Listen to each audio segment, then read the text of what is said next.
Assalamualaikum warahmatullahi wabarakatuh. Kembali dengan channel Ade Sri Hayati. Jangan lupa subscribe dan lonceng plus komen. Ya, ini sama saudara gue yang jarang ketemu. Gue mau banyak nanya sama dia. Akhir-akhir ini dia kemana, sibuk kemana? Karena selama ini gue aktivitas beda coy. Gue mau nanya nih sama lu. Jawab coy. Gue jawab. Jawab ya.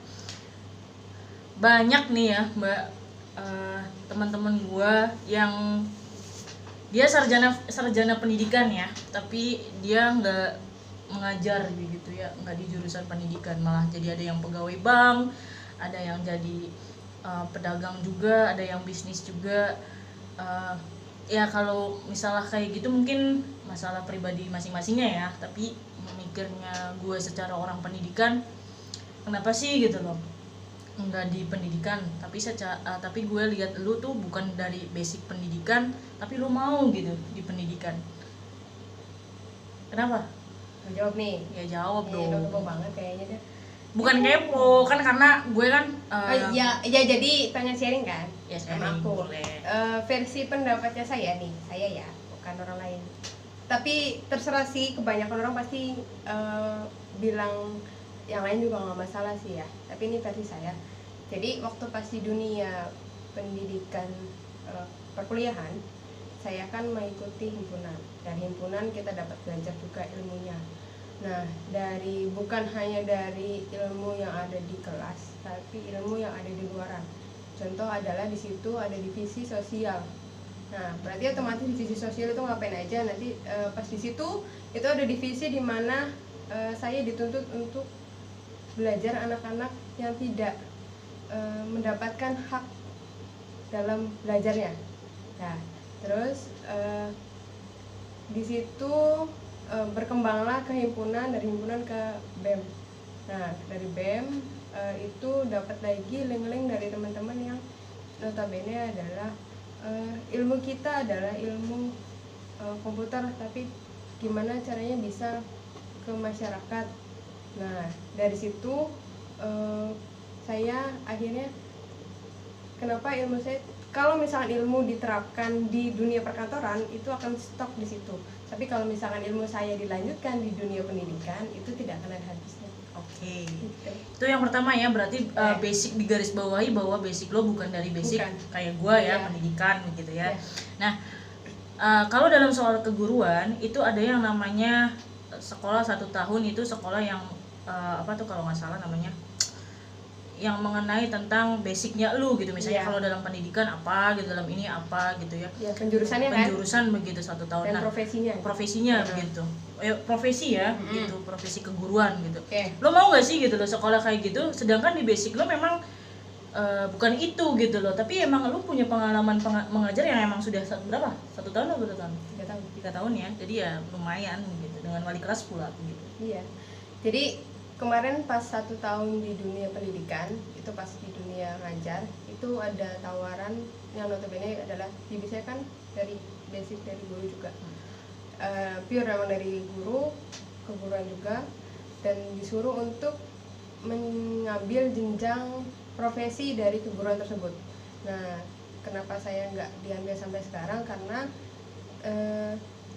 itu sepertinya belum ada di wilayah kita gitu. Jadi saya harus ngambil di luar kota lagi, dan itu jaraknya memang lumayan, yang memakan waktu ketika memang harus ke keluar kota gitu. Sedangkan saya waktu itu harus sampai hari yang notabene beban mengajarnya itu lebih dari kalau di dunia pendidikan ada sampai 24 jam ya. Berarti lebih dari jam lebih ya. dari jam pada aturan ya. Iya, gitu. Ya. Jadi jangan sampai sekarang kenapa belum memilih untuk kenapa sih sebenarnya udah ada tawaran, kenapa tidak melanjutkan? Karena memang beban mengajarnya lebih dari jam yang telah ditentukan oleh sekolah. Jadi sayanya memilih untuk mengambil itu, atau saya korbankan jam ngajar saya. Oke. Garis bawahi ya bahwa jam padat, jam Yes. ngajar terlalu padat. Wah, Ya. sibuk sekali Anda ya. Pantas kita jarang sharing tentang segala hal tentang kesibukan untuk mengurus anak didik ya. Semoga generasinya makin maju ya, Amin. Indonesia itu. Dan banyak sekali yang saya temui juga Mbak, banyak omongan kenapa sih lo suka banget sama yang dunia pendidikan gitu loh, padahal gaji guru itu biasa dibilang latet gitu kan ya, bisa dibilang orang-orang juga tahu lah mau honorer, beda dengan Ya, PNS sebagian ya honorer mungkin. sama PNS. Kenapa lu mau gitu loh, sedangkan lu juga punya pengalaman kerja kantoran kan yang Ya. gajinya lebih Ya, lebih besar lah ibaratnya. Kenapa lu mau? Apakah dari hati, dari dorongan orang tua, apa aspek apa yang membuat lu mau begitu? Jadi awalnya memang pertama sebenarnya ridhonya bapak itu pengennya saya jadi guru. Wih, Nah, dari awal dari situ cuman saya ngekang kenapa saya pengen ikutin hati saya dulu ketika kuliah. Nah, ketika dapat ilmu itu, ketika saya bisa tularkan ke dalam dunia pendidikan, yang notabene adalah ilmu komputer itu kan ilmu yang luas. Jadi bisa masuk ke dunia SMK, bisa masuk ke dunia ranah pendidikan. Jadi ya saya dapat support dari keluarga, dapat support dari yang lainnya juga. Ketika saya sudah bisa memantapkan pemilih untuk jalur ini, saya mantapkan di jalur dunia pendidikan. berarti jangan salah ya bahwa support system yang paling utama adalah keluarga gitu ya. Jadi buat teman-teman, buat semuanya, support system yang paling utama bukan pacar, bukan teman, bukan siapa-siapa, yang utama adalah keluarga, dukungan keluarganya. Mungkin ini agak menjuru ke ranah yang mungkin lebih konkret Mbak ya. Saya punya teman saya banyak sekali usaha begitu ya. Bahkan saya sendiri pun foto bisa, pokoknya segala musik bidang. Bahkan ada yang bertanya, lu bisanya apa sih begitu kan. Nah, dengan gaji ya begitulah ya. Apa kesibukan lo yang lain gitu kan? Jadi memang waktu pas di dunia perkuliahan itu saya memang anaknya tidak terlalu diam di kelas atau yang disebut dengan orang-orang adalah introvert, tapi saya lebih untuk membuka jati diri saya ketika di dunia perkuliahan. Dan notabene saya adalah anak perantau di sana, otomatis tidak ada keluarga, tidak ada teman, apalagi Anda tidak ada. Beda jalur kan, karena lu nya bukan pendidikan, karena gue pendidikan Ya, gitu kan. karena Karena aku lu nya sih- jauh di saya luar kan kota, bilang, gue di saya- dalam kota, karena gue mencintai orang ini produk-produk kota sendiri lah gitu. Saya akhirnya kan comeback ke sini juga akhirnya saya. Tapi karena ke itu ya, Karena kesibukan saya yang di lain dunia, saya punya lagi. balik lagi ya, saya di dunia perkuliahan saya di luar kota, jadi notabene saya mencoba untuk membuka gimana sih saya tuh sebenarnya, jati diri saya tuh di mana, teman-teman saya tuh kayak gimana. Jadi yang mau care sama saya itu siapa aja, yang mau benar-benar menjadi saudara, teman, dan yang support system selain keluarga itu adalah teman-temannya itu siapa aja. Jadi pas di sana saya mencari banyak teman, si A, B, C, D, E, F, sampai akhirnya saya ikut himpunan, ikut BEM, ikut organisasi himpunan mahasiswa Islam, sampai saya ikut dalam dunia istilahnya bukan bisnis ya, tapi bisnis, ikut bisnis, cuman hanya kecil-kecilan. Jadi di situ saya ikut training, kayak misalnya ada training bisnis saya ikut, terus ada perkumpulan kayak ada himpunan kewirausahaan atau di dunia yang berkecimpung di situ. Walaupun bercabang, sebenarnya saya bingung di situ. Teman-teman bilang kamu terlalu sibuk di luar sampai akhirnya apakah nanti kuliahnya beres atau tidak, mengganggu IPK atau tidak, mengganggu pelajaran atau tidak. Itu teman-teman sering memperbincangkan itu. Cuman saya buktikan dengan saya buktikan dengan saya bisa memanage manajemen waktu itu. Jadi saya di Bandung juga nggak begitu jarang main, tapi mainnya itu adalah ketika sama anak-anak himpunan atau anak-anak organisasi. Jadi mainnya itu bukan sama anak kelas atau sama anak-anak yang jarang main sama anak kelas tapi seringnya sama anak-anak organisasi yang notabene adalah baru saya kenal. Kalau anak kelas kan kita bisa 3 tahun ya, 2 tahun bisa bareng mereka, tapi yang notabene kadang anak-anak baru yang sering akrab sama saya. Dan sekarang, kan tadi pertanyaannya adalah selain jadi kan, begitu gitu lah ya. selain jadi di Sibuk ranah apa sih pendidikan, begitu gitu? itu kan sekarang sibuknya mengajar tetap karena sekarang ada lagi musim pandemi ya, jadi walaupun di rumah aja produktivitasnya apa ya tetap jualan. Ya jadi buat teman-teman dagang usaha online atau apa Apapun itu usahanya jangan dipungkiri ya, karena saya pun sama, yang penting halal gitu ya. Oke, berarti kesimpulannya saya garis bawahi bahwa kita belajar dari pengalaman. Kita juga belajar dari bahwa 24 jam orang dikasih Tuhan dengan waktu yang sama, Yes. tapi tidak dipergunakan. Mereka ada 24 jam itu orang itu akan menggunakannya berbeda-beda gitu ya. Jadi yang menentukan sukses dari siapa orangnya itu, bener nggak sih Mbak kalau di 24 jam itu adalah berbeda begitu ya? Ya, kan? pasti berbeda karena Kan kadang kebutuhannya pasti berbeda. Ah, Terus istilahnya manajemen tentang kehidupan di 24 jam itu pun orang-orang berbeda. Terus apa manfaatnya untuk di 24 jam itu kita lakukan itu akan berbeda-beda. Jadi mau dalam 1 jam itu apakah kita mau stuck di situ atau mau berlanjut, itu kan beda-beda. Atau sampai 24 jam dia akan tetap di posisi yang di stuck di A, ya kita nggak tahu juga. berarti bener Balik dong, lagi. dukung dong dengan statementnya aku Iya, bahwa pasti. 24 jam orang itu yang menentukan orang itu sukses adalah kemampuannya mereka sendiri, karena Tuhan menciptakan 24 jam yang sama begitu kan. Iya, Jadi betul. individualisnya sendiri-sendiri gitu.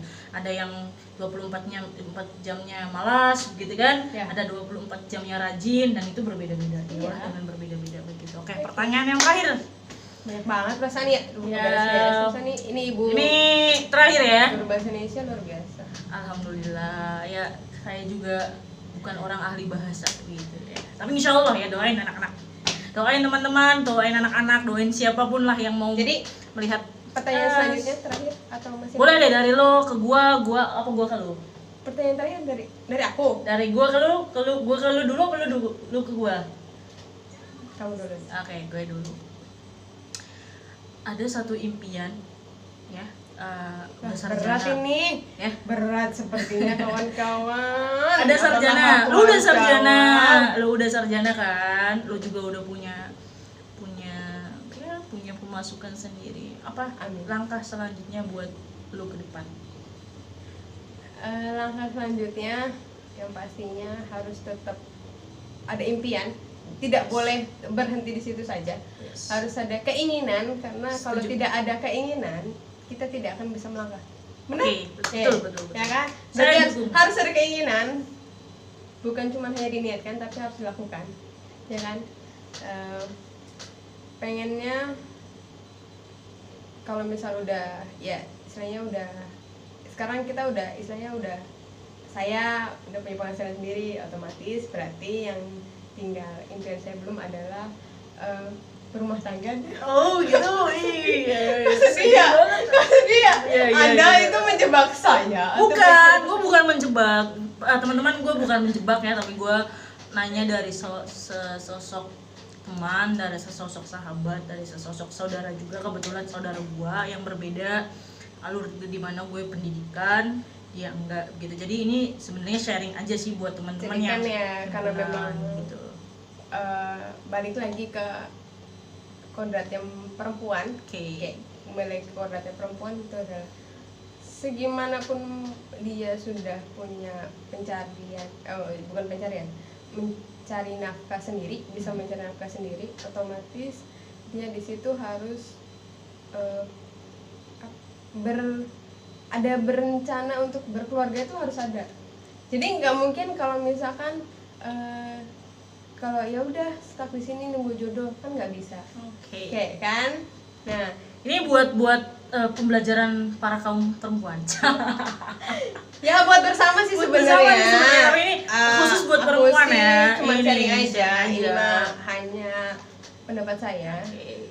Karena sudah istilahnya yang udah punya finansial sendiri, istilahnya yang misalkan yang di dunia yang udah punya kerjaan alhamdulillah rezekinya udah di dunia kerjaan, sudah bekerja, usahanya sudah maju, terus ibaratnya ya ibaratnya udah punya finansial sendiri juga atau udah punya pegangan di keuangannya sendiri, khususnya perempuan, tidak luput impian terakhirnya itu sebelum dia berumah tangga pasti akan tetap kebayang-bayang karena Setuju. ya karena pasti kita bukan hanya mencari di dunia tapi kan harus mencari di akhirat juga.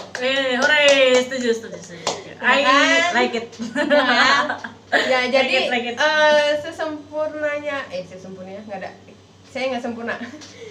Istilahnya, Tapi Tuhan itu menciptakan manusia itu sempurna. iya, alhamdulillah kan, mata, telinga, badan. Jadi kan kalau misalnya emang sudah yang belum mempunyai finansial sendiri pun ketika memang sudah ditemukan jodohnya, segeralah dan sudah akhir balik. Kalau misalnya emang udah ada jodohnya, semoga cepet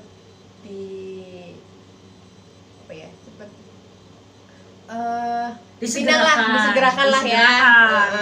Jadi kalau misalkan yang biar tidak menimbulkan zina, itu jauh banget ya. Jauh banget itu. Nanti kita soalnya segmen tentang hadis ini. tentang hadis kita akan bahas Gawat tentang ini hadis. mah bahaya. Tahu nggak Kita sih? bahas tentang hadis. Ya intinya begitu ya. Impian selanjutnya yang selain memang ada impian-impian yang selanjutnya, Tadi saya garis bawahi adalah impian yang pengen yang satu kata, satu kata, jangan bertele, satu kata apa? menikah. Oke. Kan satu kata. Itu kan satu kata. Oke, ada pertanyaan buat gua? Nggak ada ya?